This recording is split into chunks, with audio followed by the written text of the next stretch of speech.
بسم الله الرحمن الرحيم. அஸ்ஸலாமு அலைக்கும் வரஹ்மத்துல்லாஹி வபரகாத்துஹு.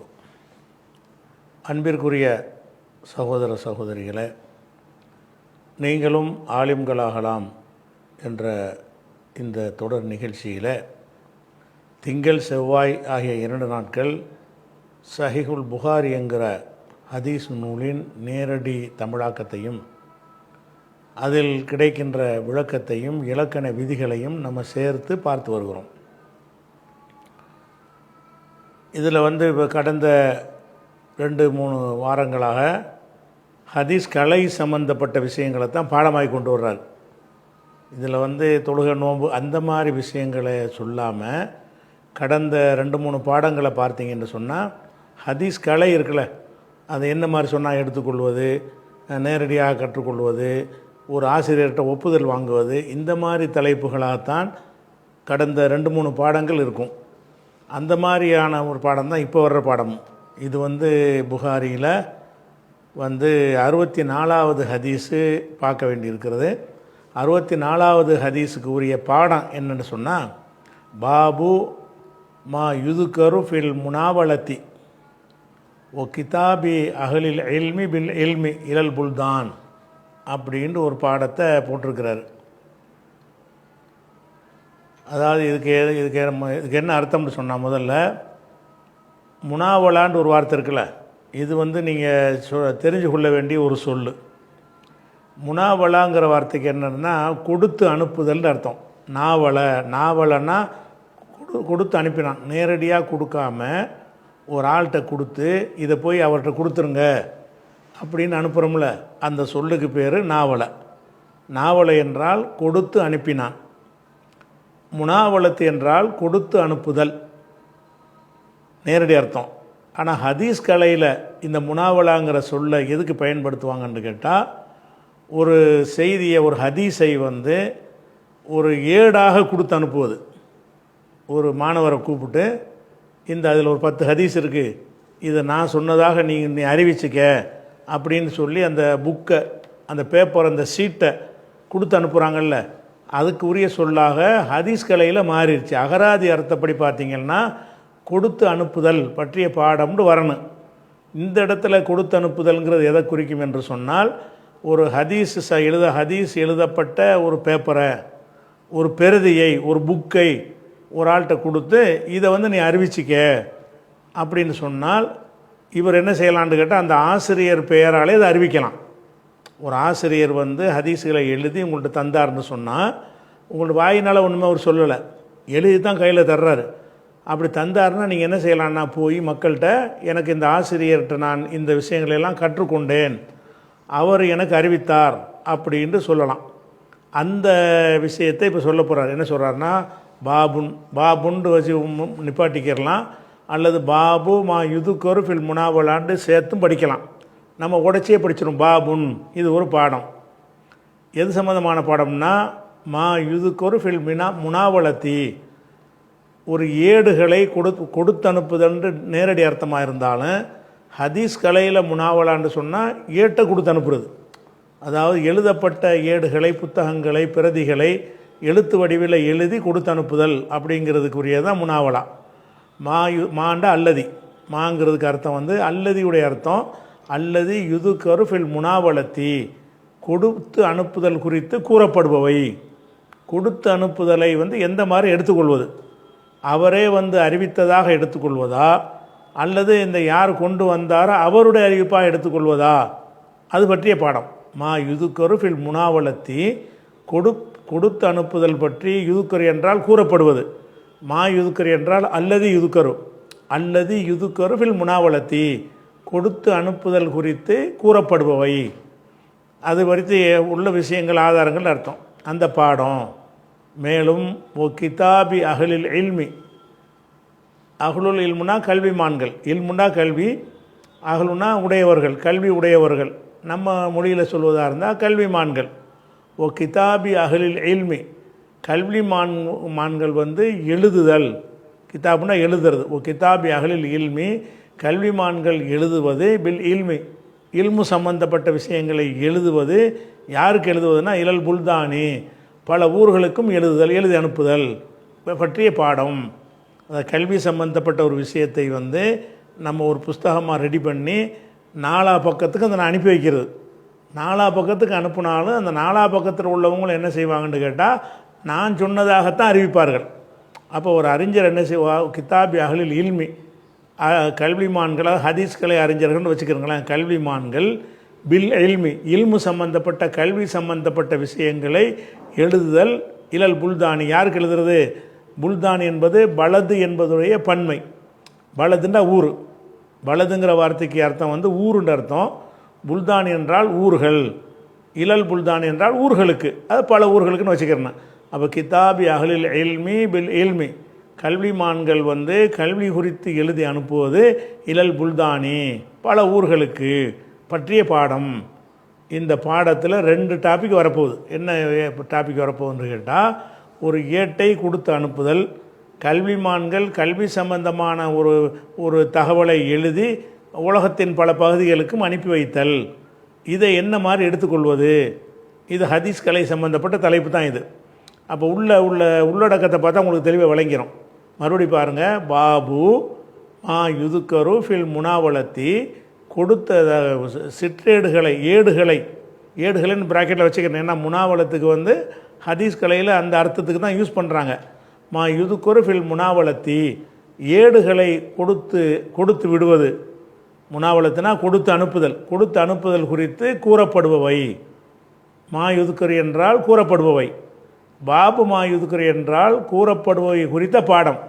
பாபு மா யுதுக்கரு என்றால் கூறப்படுவது குறித்த பாடம். எது பற்றி கூறப்படுவது? ஃபில் முனாவலத்தி, கொடுத்து அனுப்புவது குறித்து, கொடுத்து அனுப்புதல் பற்றி கூறப்படுகிறது இல்லையா, அது பற்றிய பாடம். மேலும் ஓ கிதாபி அகலில் இல்மி, இல்முடையவர்கள் எழுதுதல் பில் இல்மி, கல்வி சம்பந்தப்பட்ட விஷயத்தை கல்வியை எழுதி அனுப்புறது. எங்கே அனுப்புறது? இலல் புல்தானி, பல ஊர்களுக்கும் பற்றிய பாடம். பல ஊர்களுக்கும் கல்விமான்கள் கல்வி குறித்த விஷயங்களை எழுதி அனுப்புவது குறித்த பாடம். இந்த 2 டாபிக் தான் பின்னாடி உள்ள ஹதீஸுகளில் கொண்டு வர போகிறேன் அப்படின்னு சொல்கிறார். இப்போ அதுக்கு அந்த ஹதீஸை சொல்வதற்கு முன்னாடி சில அறிஞர்களுடைய கருத்துக்களை வந்து கொண்டு வர்றார். என்ன கொண்டு வர்றாருன்னா, வகால அனசுபுன் மாலிக்கின், அனசுபுன் மாலிக் அவர்கள் கூறினார்கள். அனசுபுன் மாலிக்குங்கிறவர் சஹாபி. அப்போ வகால அனசுபுன் மாலிக்கின், அனசுபுன் மாலிக் என்கிற சஹாபி சொன்னார்கள், நசக உஸ்மானு. நசக என்று சொன்னால் பிரதி எடுக்குதல். இப்போ நான் வந்து இப்படி ஒரு புஸ்தகம் வச்சுருக்கேன்னு வைங்களேன், இதை வந்து அந்த காலத்தில் ஜெராக்ஸ்லாம் எடுக்க முடியாது. இதே மாதிரி உங்களுக்கு வேணும்னா என்ன செய்யணும்? ஏன்ட்டு அதை வாங்கி இதே மாதிரி பார்த்து நீங்கள் எழுதணும். இதுக்கு பேர் நசக. நசக என்று சொன்னால் ஒரு மூலப்பிரதியை வைத்து கொண்டு அதில் உள்ளதை பார்த்து இன்னொருத்தர் எழுதுகிறார்ல, அதுக்கு பேர் தான் நசக. நசக என்று சொன்னால் ஒரு மூளை ஏட்டில் இருந்து காப்பி அடித்தல்னால் நவீன காலத்தில் ஜெராக்ஸ் மாதிரி எடுத்துருவோம். என்ன, அது காப்பி பேஸ்ட்டுங்கிற காலத்தில் வாழ்ந்துக்கிட்டு இருக்கிறோம். அந்த காலத்தில் அந்த காப்பிலாம் அடிக்க இயலாது. காப்பின்னாலும் உட்காந்து நம்ம தான் எழுதணும். 10 பேருக்கு வேணும்னா 10 பேரும் தனித்தனியாக எழுதணும். எழுதுனது ஒருவருக்கு தான் யூஸ் ஆகும். மறுபடி வேணும்னா அவர்கிட்ட இன்னொருத்தர் எழுதணும். இந்த செயலுக்கு பேர் நசக. நசக உஸ்மானு இப்னு அஃபான். உஸ்மான் இப்னு அஃபான் அவர்கள் பிரதி எடுத்தார்கள். நசக என்ற அர்த்தம்? பிரதி எடுத்தார்கள். அல் மசாஹிஃப, மசாஹிஃப் என்றால் குரானுடைய பிரதிகளை. முஸ்ஹஃபுக்கு பன்மை மசாஹிஃப். முஸ்ஹஃப் என்றால் ஏடு, மசாஹிஃப் என்றால் ஏடுகள். ஆனால் முஸ்ஹஃபுங்கிற வார்த்தை நடைமுறையில் வந்து உலூமுல் குரானில், குரான் பற்றிய பாடத்தில் முஸ்ஹஃப்னா குரான். முஸ்ஹஃபுக்கு அகராதி அர்த்தம் ஏடு என்று இருந்தாலும் முஸ்ஹஃபுங்கிற வார்த்தையை வந்து குரான் தஃப்சீர் கலையில் எடுத்துக்கிட்டு பார்த்தீங்கன்னு சொன்னால் குரானுக்கு தான் முஸ்ஹஃபாங்க. முஸ்ஹஃப உஸ்மானுடைய ஏடு, குரானுக்கு உரிய சொல்லாக அது பிறகு மாற்றப்பட்டுருச்சு. அகராதியில் ஏடு. இப்போ இது நான் ஒரு பேப்பர் எழுதி வச்சா இது கூட ஏடு தான். இது ஒரு முஸ்ஹஃப் தான். நீங்கள் ஒரு புக்கு வெளியிட்டீங்கன்னா அது கூட முஸ்ஹஃப் தான் அகராதிப்படி. ஆனால் ஹதீஸ் கலையில் எப்படி சில சொற்களுக்கு அர்த்தம் மாறுகிறதோ அதே மாதிரி உலுமுல் குரான் பற்றிய கலையில் என்ன செய்வாங்கன்னு கேட்டால் சில சொற்களுக்கு இதான் அர்த்தம்னு மாற்றி வச்சுருப்பாங்க. அப்போ குரான் கலையில் பேசக்கூடிய நேரத்தில் முஸ்ஹப் என்று சொன்னால் குரான் என்று அர்த்தம். முஸ்ஹப் என்றால் அகராதியில் ஏடுகள்னு அர்த்தம். தஃப்சீர் கலையில் எடுத்துக்கிட்டிங்கன்னா குரானுடைய பிரதின்னு அர்த்தம்.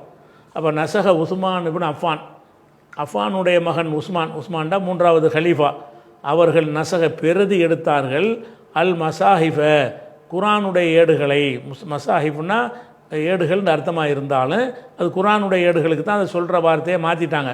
அல் மசாஹிஃப குரானுடைய ஏடுகளை உஸ்மான் இப்னு அஃபான் அவர்கள் பிரதி எடுத்து ஃபபஅஸ பிஹா அவற்றை அனுப்பி வைத்தார்கள் இலல் ஆஃபாக்கி.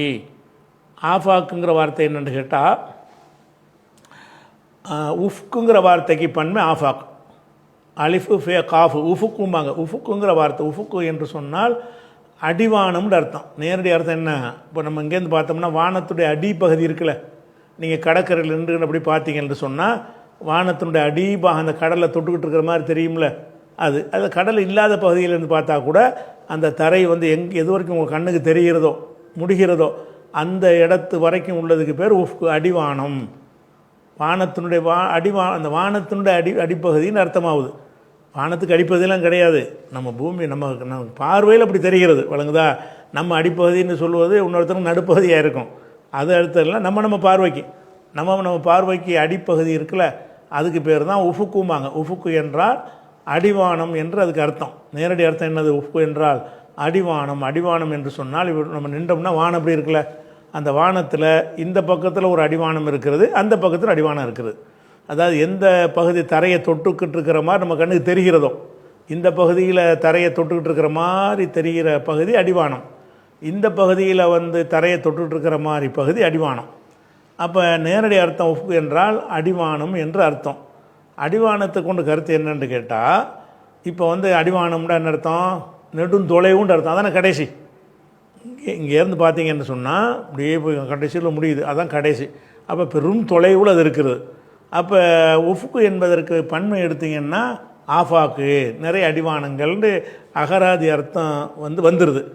ஆனாலும் இந்த உஃப்கு என்பதற்கு வந்து அகராதியில் அந்த அர்த்தமாக இருந்தாலும் நடைமுறையில் அதிகமான இடங்களில் வந்து வெகு தொலைவான பகுதி. உஃப்கு என்றால் அதான தொலைவான பகுதி.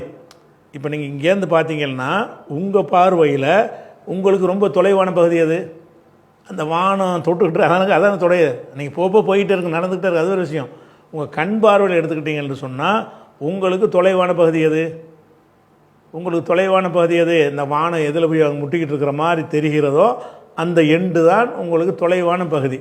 அதனால் அதில் இந்த கருத்தர்த்தமாக என்ன ஆக்கிட்டாங்கன்னு கேட்டால், உஃப்கு என்றால் தொலைவான பகுதின்னு அர்த்தம். உஃப்கு என்றால் நேரடி அர்த்தம் அடிவானம். அடிவானம்ங்கிறது சொல்ல எதுக்கு மாற்றிக்கிட்டேன்? அடிவானம்ன்ற அர்த்தத்துலேயும் சில இடங்களில் வரும், பல இடங்களில் என்னத்துக்கு மாற்றிட்டாங்கன்னு சொன்னால் தொலைவான பகுதி. உஃப்கு என்றால் என்ன அர்த்தம்? தொலைவான பகுதி. ஆஃபாக்கு என்றால் தொலைவான பகுதிகள், தொலைவான பல பகுதிகள்னு அர்த்தமாகுது. இப்போ மறுபடியும் அர்த்தம் செய்யுங்க. நசக உஸ்மான் இப்னு அஃபான் அவர்கள் பிரதி எடுத்தார்கள். எதை பிரதி எடுத்தார்கள்? மசாஹிபு ஏடுகள்னு அர்த்தம். ஆனால் குரானுடைய ஏடுகள்னு வச்சுக்கணும். மசாஹிபுங்கிற சொல்லுக்கு ஏடுகள்னு அர்த்தமாக இருந்தாலும் இந்த ஹதீஸ்க்கு உல்முல் குரானில் சொல்லும் பொழுது குரான் ஏடுகள்னு அர்த்தமாயிரும். அல் மசாஹிஃப மஃபூலு, மசாஹிபு குரானுடைய ஏடுகளை காப்பி எடுத்தார்கள். எடுத்து ஃபபஅஸ பிஹா, அவர் பாசன் அனுப்புறது, ஃபபஅஸ பிஹா அதை அனுப்பி வைத்தார்கள் இலல் ஆஃபாக்கி தொலைதூர பகுதிகளுக்கு. ஆஃபாக்குன்னா உஃப்குக்கு பன்மை, தொலைதூர பகுதிகளுக்கு அனுப்பி வைத்தார்கள் என்று அனசு சொல்கிறார். அவர் என்னத்தை சொல்கிறார் என்று கேட்டால், ரசூல் உஸ்மான் ரலியல்லாஹு காலத்தில் வந்து பல போர்களில் சஹாபாக்கெல்லாம் நிறைய கொல்லப்பட்டாங்க. அப்போ சில நபித்தோழர் வந்து உஸ்மான்கிட்ட சொல்லுவாங்க, உஸ்மான் அவர்களை பெரிய பெரிய சஹாபாக்கெல்லாம் கொல்லப்பட்டாங்க, இஸ்லாம் வந்து பல பகுதிகளுக்கும் பரவி போயிடுச்சு. பரவி போகும் பொழுது அவரவர் வந்து சில வசனங்களை வைத்துக்கொண்டு இதுதான் குரான் என்று மக்கள்கிட்ட சொல்லி, மற்ற வேதக்காரர்கள் முரண்பட்ட மாதிரி நமக்கும் வேதங்கள் முரண்பட்டு போயிடக்கூடாது, இது ஏன் குரானு ஓன் குரான் ஆளாளுக்கு சொல்லிடக்கூடாது. அப்படி வராமல் இருக்க வேண்டுமானால் நீங்கள் என்ன செய்யுங்க, நம்ம அபூபக்கர் வந்து தொகுத்தாரில் குரான் பிரதி, அந்த பிரதியை வந்து ஹப்சாட்ட தான் இருந்துச்சு, அபூபக்கருக்கு பிறகு உமர்கிட்ட இருந்துச்சு. உமருக்கு பிறகு அந்த பிரதி வந்து அவங்களுடைய மகளும் ரசூலுல்லாஹ்வுடைய மனைவியுமாகிய ஹப்ஸா ரலியல்லாஹு அன்ஹா கையில் அந்த பிரதி இருந்தது. அதை உஸ்மான் வாங்க விட்டு என்ன செஞ்சிருக்காரு, பிரதி எடுக்கிறாரு. பிரதி எடுத்து திருப்பி உங்கள்கிட்ட தந்துடுறோம் அப்படின்னு சொல்லி அந்த குரானுடைய மூலப்பிரதியை வாங்க விட்டு அதை பல பிரதி ஆக்குறாரு. இதை வச்சுக்கிட்டு நிறைய ஒருத்தரையாக எழுதி சொல்கிறாரு. எழுதியான இதான் குரானு, கட்டுக்கட்டாக குரானை நிறைய நூற்றுக்கணக்கான குரான்களை அவர் வந்து ரெடி பண்ணி உலகத்தின் எகிப்துக்கு ஒன்று, யமனுக்கு ஒன்று, கூஃபாவுக்கு ஒன்று, பசராவுக்கு ஒன்று, அப்படி இப்படின்னு சொல்லி டமாஸ்கஸுக்கு ஒன்றுண்டு ஒவ்வொரு பகுதி, ஈரானுக்கு ஒன்று, எங்கெல்லாம் இஸ்லாம் பரவுனுச்சோ எல்லா பகுதிகளுக்கும் ஒவ்வொரு பிரதியை கொடுத்து அனுப்பி வச்சார். அனுப்பி வச்சு இது மட்டும்தான் குரான், இதில் உள்ளதுக்கு மாற்றமாக எவனாவது குரான்னு சொன்னீங்கன்னா நடக்கிறது வேறு அப்படிங்கிற மாதிரி ஒரு குரானை பாதுகாக்க ஒரு முடிவை எடுத்து உஸ்மான் அவர்கள் தான் இந்த குரானை அடைஞ்சாங்க. குரானை தொகுத்தவர் வந்து உஸ்மான் கிடையாது, அபூபக்கர் தான். குரானை வந்து பல பிரதிகள் எடுத்தவர் தான் யார், உஸ்மான். ஆனால் தப்பாக என்ன செய்வாங்கன்னா உஸ்மான் தான் தொகுத்தாருங்கிற மாதிரி சொல்லுவாங்க. அது தப்பு. அப்படி எந்த ஒரு ஆதாரமும் கிடையாது. இதிலே அவர் தெரிவார். நசக உஸ்மான் வந்து பிரதி தான் எடுத்தார். பிரதி எடுத்தார். அல் மசாஹிப குரானுடைய பிரதி எடுத்தார். இப்போ பாசபிஹா அதை அனுப்பி வைத்தார். இல்லை லாஃபாக்கி தொலைதூர பகுதிகளுக்கு அனுப்பி வைத்தார் அப்படின்னு அனசு சொல்கிறார். சொன்னால் இதிலேருந்து என்ன விஷயம் விளங்குது, எதுக்கு இது புகாரி போடுறாருன்னு கேட்டால், இப்போ குரானை வந்து உஸ்மான் பிரதி எடுத்தார்ல, எடுத்து அனுப்பி வச்சார்னு சொன்னால் யாரோ உட்காந்து எழுதியிருப்பாங்க, யாரோ வச்சு கொடுத்து விட்ருப்பாங்க. ஆனால் அந்த அந்த போகிற ஊரில் உள்ளவங்க என்னென்னு சொல்லுவாங்க, உஸ்மான் அனுப்பின பிரதின்னு தான் சொல்லுவாங்க. உஸ்மான் உட்காந்து எழுதவும் கிடையாது, பேரால் வச்சு தான் எழுதி வைக்கிறாரு, எழுதி கொடுத்து அனுப்புனது உஸ்மானாக இருக்கிறாரு, அங்கீகரித்து அனுப்புகிறாரு. அந்த மக்கள் என்ன செய்வாங்கன்னு கேட்டால் மக்கள்கிட்ட அறிவிக்கும் பொழுது உஸ்மான் அவர்கள் நம்ம குரான் பிரதி அனுப்பி வைத்திருக்கிறார்கள் அப்படின்னு சொல்லுவாங்க. அப்போ எழுதி அனுப்புதல் என்பதும் நேரடியாக அவரே போய் சொல்வதும் சமம்தான் அப்படிங்கிற தலைப்புக்கு பொருத்தமாக இந்த அனசுடைய கூற்றை இது ஒரு பெரிய ஹதீஸாகவும் வருகிறது. இது துணுக்க மட்டும் போட்டிருக்காரு. வகால் அனஸ் இப்னு மாலிக்குடைய மகன் அனஸ், ரசூலுல்லாஹ்வுடைய ஊழியராக இருந்தார்கள் அனஸ். அந்த அனஸ் சொல்கிறாரு, நசக உஸ்மான் இப்னு அஃபான் அவர்கள் பிரதி எடுத்தார்கள். அல் மசாஹிப குரானுடைய ஏடுகளை பிரதி எடுத்தார்கள். இப்போ பாசபிகா அவற்றை அனுப்பி வைத்தார்கள். இல்லை லாஃபாக்கி தொலைதூர பகுதிகளுக்கு அனுப்பி வைத்தார்கள் என்று அனசு கூறியிருக்கிறார். தலைப்புக்கு சப்போர்ட் பண்ணக்கூடிய ஒரு வாசகத்தை போட்டுறார். அதுக்கடுத்து ரா என்பதற்கு வந்து ரெண்டு அர்த்தம் இருக்கிறது. ரா என்று சொன்னால் பார்க்கிறது, கண்ணால் ஒரு பொருளை பார்க்கிறது, இதுக்கு பேர் ராவுக்கு இன்னொரு அர்த்தம் இருக்குது, கருதுவது. அதாவது மனசால் கருதுவது, மனசால் ஒரு தீர்மானிக்கிறதுக்கு பேர் ராம்பாங்க. இந்த ரா என்பதற்கு அதாவது அது செய்யப்படும் பொருள்னு சொல்லுவாங்கள்ல, அந்த செய்யப்படும் பொருள் வந்து ஒரே ஒரு பொருள் வந்துச்சுன்னு சொன்னால் பார்க்கறதுங்கிற அர்த்தம் வந்துடும். ரெண்டு செய்யப்படும் பொருள் வந்துச்சுன்னு சொன்னால் கருதுவதுன்ற அர்த்தம் வந்துடும். இதை புரிந்து கொள்வதாக இருந்தால், இப்போ ராய்த்து நான் பார்த்தேன், யாரை பார்த்தேன், ஜெய்தை பார்த்தேன், ஒன்று தான் வந்திருக்கு ஜெய்தண்டு. அந்த செய்யப்படும் பொருள் ஒன்றே வந்திருக்கிறது. அப்படி ஒன்று வந்துச்சுன்னு சொன்னால் ராய்த்து ஜெய்தை நான் பார்த்தேன்டா கண்ணால் பார்த்தேன்னு அர்த்தம். ரா என்பதற்கு ஒரு மஃபூல் வந்துச்சுன்னு சொன்னால், செய்யப்படும் பொருள்னா மஃபூல், ஒரு மஃபூல் வந்துச்சுன்னு சொன்னால் அதுக்கு ராவுடைய அர்த்தம் என்னது, கண்ணால் பார்த்தான் என்று அர்த்தம். இந்த ரா என்பதற்கு ரெண்டு மஃபூல் வரும். எப்படி வரும், ராய்த்து ஜெய்தன் ஆலிமன், ஜெய்துன்னு ஒன்று, ஆலிம் ரெண்டு வந்துருச்சு. இப்போ ஜெய்தை ஆலிமாக நான் கருதினேன். இந்த ரா என்று ரா தான் வருது. ஒரு ராய்த்து ஜெய்தன் என்று வந்தால் ஜெய்துங்கிறவனை கண்ணால் பார்த்தேன்னு அர்த்தம். ராய்த்து ஜெய்தன் சாலிஹன், ஜெய்தை வந்து நல்லவனாக நான் கருதினேன்.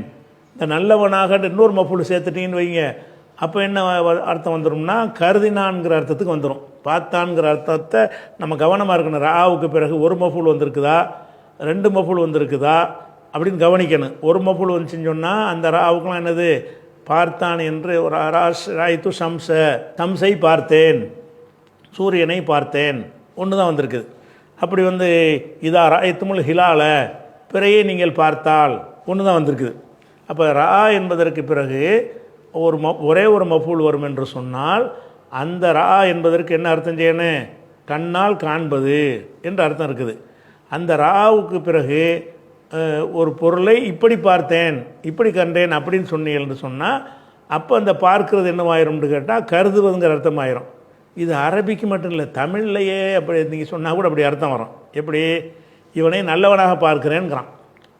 பார்க்கிற இப்ராஹீமை பார்க்கிறேன், பார்த்த அர்த்தம். இப்ராஹீமை நல்லவனாக பார்க்குறேன் அப்படின்னு நான் அர்த்தம், நல்லவனாக கருதுறேன்னு அர்த்தம். தமிழில் கூட அந்த பார்க்குறதுக்கு அந்த கருதுறது தான் இருக்குது, அரபியில் இருக்கிற மாதிரி. தமிழில் சொன்னால் கூட இப்ராஹீமை பார்த்தேன், இப்ராஹீமை திறமையானவனாக பார்த்தேன், 2 வாசகம் இருக்குது. இப்ராஹீமை பார்த்தேனுக்கு என்ன அர்த்தம்? கண்ணால் பார்த்தேன்னு அர்த்தம். இப்ராஹீமை திறமையானவனாக பார்த்தேனுக்கு என்ன அர்த்தம்? திறமையானவனாக கருதினேன்கிற வார்த்தைக்கு தான் பார்த்தேன்னு தமிழ்லையும் போடுறோம். தமிழ்லையும் பார்த்தா பார்த்தேன்னு தான் இருக்குது. அது கண்ணாலைய திறமையானவன் பார்க்க முடியும். அவனை வந்து திறமையான ஆள்னு நான் கருதுகிறேன், நான் வந்து ஒரு முடிவு எடுக்கிறேன் அப்படிங்கிறதுக்கு உள்ளது தான் ராங்கிறது. இந்த இடத்துல வந்து ராவுக்கு பிறகு 2 மஃபூல் வருது, பின்னாடி 2 மஃபூல் வர்ற காரணத்தினால இந்த இடத்துல ராவுக்கு அர்த்தம் வந்து கருதினார்கள். ராவுக்கு நேரடி அர்த்தம் பார்த்தார்கள், 2 மஃபூல் வந்துருச்சுன்னு சொன்னால் கருதினார்கள், கருதினான். ரா அப்துல்லா இப்னு உமர், அப்துல்லா இப்னு உமர் வாங்கல அவர் தான் இப்னு உமர் என்று சொல்லக்கூடிய அப்துல்லா இப்னு உமர் கருதினார்கள். யஹ்யா இப்னு சயீத், ஹதீஸ் கலையில் ஒரு பெரிய மேதை, யஹ்யா இப்னு சயீத் அல் கத்தான், பெரிய ஹதீஸ் கலை மேதை, அவரும் கருதினார்.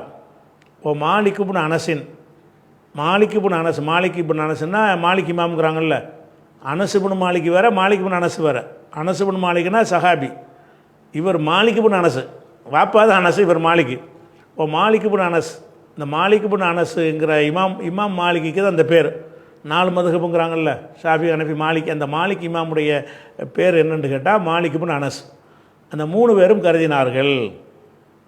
ஒரு அப்துல்லா இப்னு உமர், அப்துல்லா இப்னு உமர் அவர்களும், யஹ்யா இப்னு சயீத், யஹ்யா இப்னு சயீத் அவர்களும், மாலிக் இப்னு அனஸின், மாலிக் இப்னு அனஸ் அவர்களும் கருதினார்கள். தாலிக இதை, ஜாயிசன் அனுமதிக்கப்பட்டதாக, 2 வந்து பாருங்கள். தாலிக்க இதை கருதினார்கள். எப்படி கருதினார்கள்?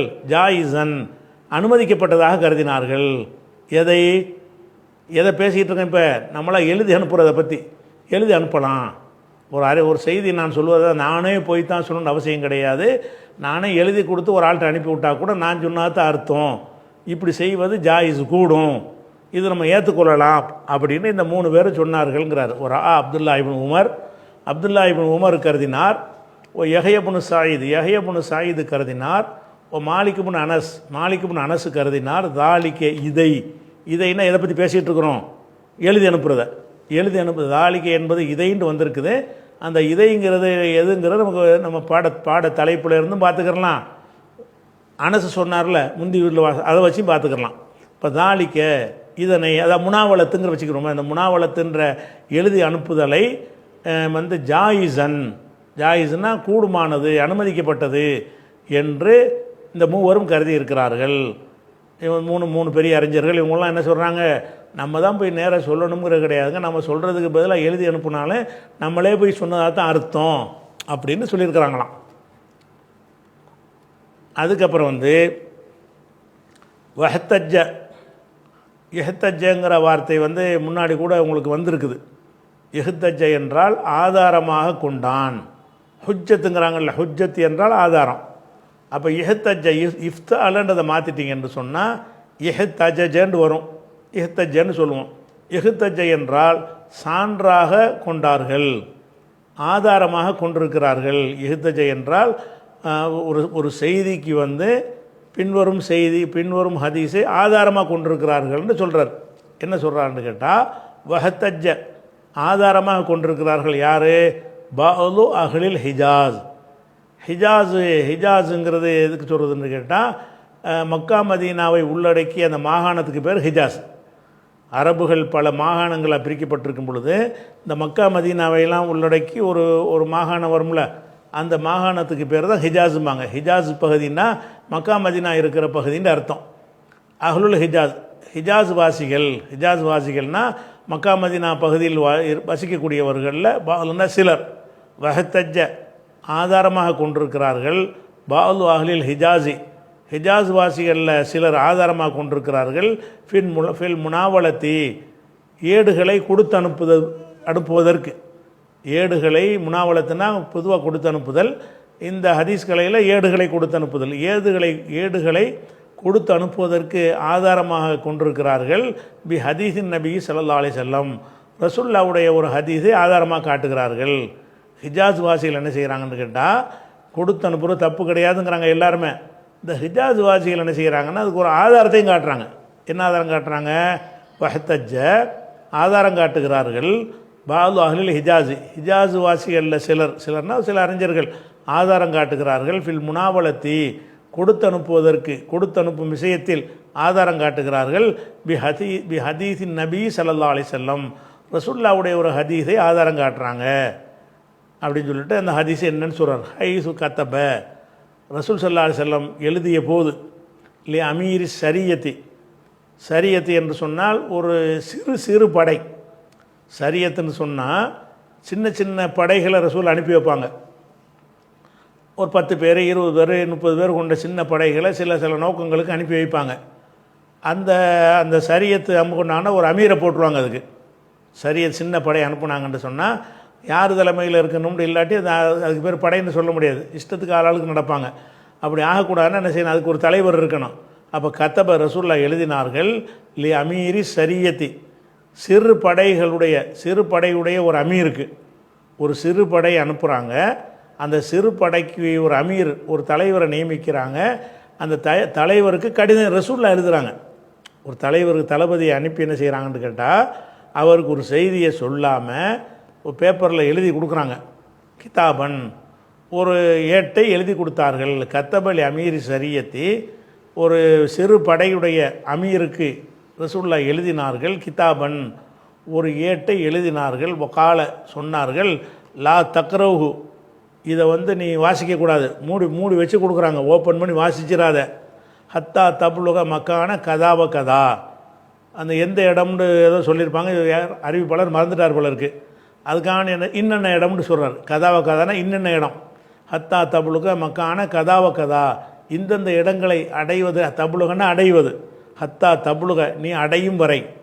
மக்கான கதாவ கதா, இந்த இடத்தை அடையும் வரை இதை படித்து பார்க்காத. ஒரு கடிதத்தை கொடுக்குறாங்க. இப்போ படிச்சிடாத, போகிற வழியிலையும் படிச்சிடாத. நீ அந்த இடத்த போய் சேர்வையில், அந்த இடத்துக்கு சேர்ந்த உடனே அப்போ போய் படிச்சுப்பார். இப்போ லா தக்ரவு, இதை படித்து பார்க்காத. கராண்டா ஓதினான், பேப்பரை படிக்கிறதுக்கு பேரும் கராக தான். லா தக்ரவு, இந்த ஏட்டை நீ வாசித்து விடாத. எது வரைக்கும்? ஹத்தா தப்லுக, நீ அடையும் வரை. மக்கான கதாவ கதா, இந்த இடத்தை, ஒரு குறிப்பிட்ட இடத்தை சொல்லி அந்த இடத்தை அடையும் வரை நீ அதை படிக்காத என்று சொல்லி அனுப்பினார்கள். ஃபலம்மா பலக, அவர் அடைந்த போது, யார்? அந்த அமீர் இருப்பார்ல, அந்த அமீர் அடைந்த பொழுது, தாலிக்கல் மக்கான, அந்த இடத்தை. அம்மா பலகன்னா அவர் அடைந்த போது, அவருங்கிறது யாருன்னு கேட்டால் இந்த அமீரை குறிக்கும். ஃபலம்மா பலகன்னா ஃபலம்மா பலகல் அமீரு, அந்த சிறு படையுடைய அமீர் அடைந்த பொழுது, தாலிக்கல் மக்கான, அந்த இடத்தை, எந்த இடத்துல போய் ரசூல்லா வாசிக்க சொன்னாங்களோ அந்த இடத்தை அடைந்த பொழுது, கரஹு அலன்னாஸ், அந்த கடிதத்தை மக்களுக்கு வாசித்து காட்டுறாரு. எல்லாத்தையும் போய் சேர்ந்தோம். இப்போ ரசூல்லாவுடைய ஒரு கடிதம் ஒன்று இருக்குது, நம்ம என்ன செய்யணுங்கிறதில் எழுதியிருக்கிறாங்க. இந்த இடத்துல வச்சு தான் உங்களுக்கு அறிவிக்க சொல்லியிருக்கிறாங்க. செய்தி பரவிடக்கூடாங்கிறக்கா ரசூல்லா நினைஞ்சிருக்காங்க. அது ஒரு செய்தியை கொடுத்து அந்த இடத்துக்கு போனோன்னு அந்த இடத்துல வச்சு வாசி காட்டுங்கிறாங்க. கராஹு ஃபலம்மா பலக தாலிக்கல் மக்கான், அந்த இடத்தை அந்த அமீர் அடைந்த பொழுது, கராஹு, அந்த கிதாப், குஹுங்கிறது கிதாபு, அந்த கிதாபை படித்து காட்டினார். அலன்னாசி, மக்களுக்கு படித்து காட்டினார். படித்து காட்டி வஹ்பரஹும், அவர்களுக்கு அறிவித்தார். பி அம்ரின் நபி ஸல்லல்லாஹு அலைஹி வஸல்லம், ரசூல்லாவுடைய கட்டளை என்னங்கிறது. ஏதோ ஒரு ரகசியமான ஒரு கட்டளை. போருக்கு போகிறதா இருந்தால் இன்னென்ன மாதிரி நடக்கணும்னு ஒரு ரகசிய கட்டளையை போட்டிருப்பாங்க. அப்போவே சொல்லிட்டோம்னு சொன்னால் கூட ஒரு ஆட்கள் வழியாக எதிரிகளுக்கு போய் சேர்ந்துடும்.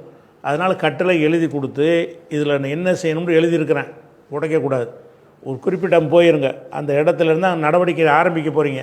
அந்த இடத்துக்கு வந்தவுடனே தான் இது படித்து பார்க்கணும், நீனும் படித்து பார்க்கணும், மக்களுக்கும் சொல்லணும்னு அனுப்பி விட்டாங்க. அந்த இடத்த வந்தவுடனே என்ன செய்கிறாங்கன்னு கேட்டால், ஃபலம்மா பலக தாலிக்கல் மக்கான், அந்த இடத்தை அடைந்த பொழுது, எந்த இடத்தில் போய் வாசிக்க சொன்னார்களோ அந்த இடத்தை அடைந்த பொழுது, அமீர் அடைந்த பொழுது, கராஹு, அமீர் கராவுடைய ஃபாயில் அமீர், ஹூங்கிறது கிதாபு. கரா அல் அமீரு அல் கிதாப அப்படின்னு அர்த்தம். கராஹுன்னு சொன்னால் அமீர் அதை வாசித்து காட்டினார். அலன்னாசி, மக்களுக்கு வாசித்து காட்டினார். வாசித்து காட்டி வகுபரகும் அவர்களுக்கு அவர் அறிவித்தார். பி அம்ரின் நபி ஸல்லல்லாஹு அலைஹி வஸல்லம் ரசூலுல்லாவுடைய கட்டளையை பற்றி அவங்களுக்கு விளக்கினார். ரசூலுல்லாஹ் கட்டளை இட்டிருக்கிறாங்க, இந்த அறிக்கை எழுதி தந்திருக்கிறாங்க, தெரிஞ்சுக்கிறங்க, இதன்படி தான் நீங்கள் நடக்கணும், இனிமேல் நடவடிக்கைகள் இதன்படி தான் இருக்க வேண்டும் அப்படின்னு அவர் சொல்கிறார். இந்த ஹதீஸை தான் ஹிஜாஸ் வாசிகள் ஆதாரமாக காட்டுறாங்க. எதுக்கு ஆதாரமாக காட்டுறாங்க? முனாவலத்து என்றால் ஏடுகளை கொடுத்து அனுப்புதல் என்பதற்கு ஆதாரமாக காட்டுகிறார்கள். அந்த ஆதாரம் இருக்கத்தானே செய்யுது. இந்த கடிதத்தை கொடுத்து விட்றாங்க. ரசூல்லா ஒரு கடிதத்தை கொடுத்து விட்டு ரசூல்லா வாசிலாம் காட்டலை, வாயினால் சொல்லவே இல்லை, எழுதி தான் கொடுத்துருக்குறாங்க. ஆனால் அந்த கடிதத்தில் உள்ளது சொல்லும்போது அந்த அமீர் எப்படி சொல்லுவார்? நபி ஸல்லல்லாஹு அலைஹி வஸல்லம் அவர்கள் சொல்லியிருக்கிறார்கள் அப்படின்னு தான் அந்த கடிதத்தை வாசிப்பார். அப்போ எழுதி அனுப்புதல் என்பதும் நேர போய் சொல்வதும் ஒன்று தான் அப்படி என்பதற்கு ஹிஜாஸ் வாசிகள் இதனை ஆதாரமாக காட்டுகிறார்கள் இப்படின்னு சொல்லி 64வது ஹதீஸுடைய முன்னுரை இவ்வளோ வருது. 64வது ஹதீஸுக்கு போகிறதுக்கு முன்னாடி இவ்வளவு முன்னுரைகள் அவர் என்ன செய்கிறாரு? புகாரி இமாம் சொல்கிறாரு. அப்போ நாளைக்கு 64வது ஹதீஸுக்குள்ளே போயிடும். அஸ்ஸலாமு அலைக்கும்.